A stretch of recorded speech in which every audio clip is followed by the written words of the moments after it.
Assalamualaikum warahmatullahi wabarakatuh. Kita jumpa lagi di channel Cerdas, Jujur, Jernih, dan Pemberani. Kali ini kita akan bahas tentang rancangan undang-undang sistem pendidikan nasional, di mana di situ menghapus keberadaan pasal-pasal tentang madrasah. Ya, sebagaimana diketahui, undang-undang 2003 tentang Sidiknas itu sudah mengatur madrasah, dan itu diatur di pasal 17 ayat 2. Tetapi kalau kita lihat di rancangan undang-undang yang dibuat oleh Pak Menteri ini ternyata di pasal 32 itu di draft RUU itu sama sekali tidak mencantumkan, dan nampaknya ini bagian dari sinkronisasi untuk menghilangkan kesan anti toleran.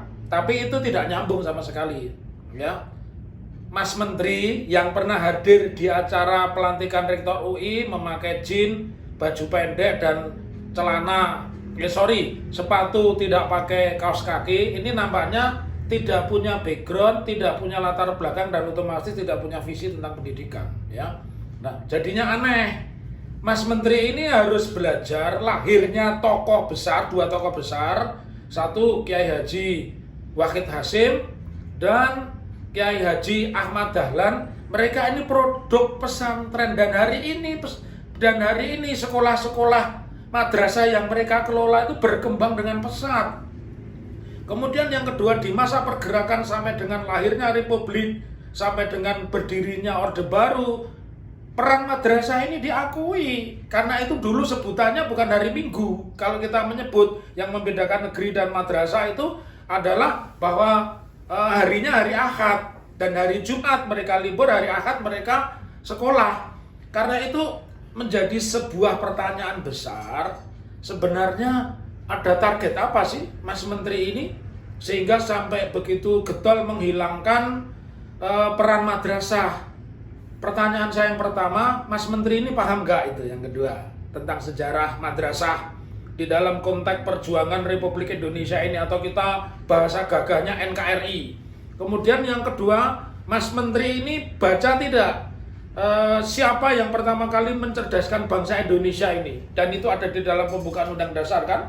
Nah, oleh karena itu menjadi sebuah pertanyaan, bagaimana dengan tega, ya, dan begitu beraninya tanpa sopan santun, tanpa belajar sejarah, menyediakan madrasah. Nggak mungkin ada orang pintar di negeri ini, nggak mungkin ada orang yang bisa ngajar di perguruan tinggi kalau tidak lahir dari tangan ustadz-ustadz yang ada di madrasah, atau kiai-kiai yang mengelola pesantren yang sekaligus juga madrasah. Karena itu menjadi sebuah pertanyaan besar. Ketika saya masih menempuh S1, banyak perguruan tinggi dan sekarang berkembang, mereka mencantumkan bagi yang hafid atau hafal Quran diberi kesempatan masuk tanpa tes. Di ketentaraan pun itu juga ada, karena itu menjadi sebuah tanda tanya besar. Sebenarnya ini politik pendidikan kita itu apa? Menjadikan orang jauh dari agama atau menjadikan orang ini sekuler? Nah, pertanyaan yang lain, apakah kita ini sudah cukup pintar? Enggak. Tidak ada negara yang tanpa agama menjadi pintar, itu enggak ada.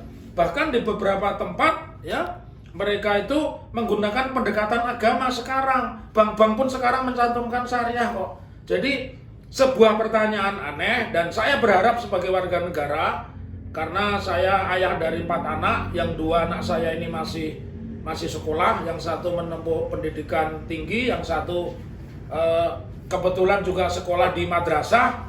Saya akan gugat kepada siapapun, ya, yang mendukung keinginan Pak Menteri untuk Undang-Undang Sidiknas sama sekali tidak mengatur memberi ruang kepada madrasah. Itu yang pertama. Kemudian yang kedua, saya amanatkan kepada siapapun, terutama kalian yang duduk di DPR RI di Senayan. Kalian itu punya tanggung jawab kepada konstituen, itu yang pertama, dan yang paling mahal punya tanggung jawab kepada Tuhan. Jadi kalau apa artinya negara ini dibangun, dikelola kalau pendidikannya tidak mencantumkan madrasah? Bahkan peran agama pun akan dipersempit gitu loh, ya. Jadi sekali lagi, dengan cara apapun saya akan gugat, dan saya akan ajak semua masyarakat menolak rancangan undang-undang Sikdisnan untuk tidak masuk di dalam proses legislasi, yang kedua menolak dengan segala cara.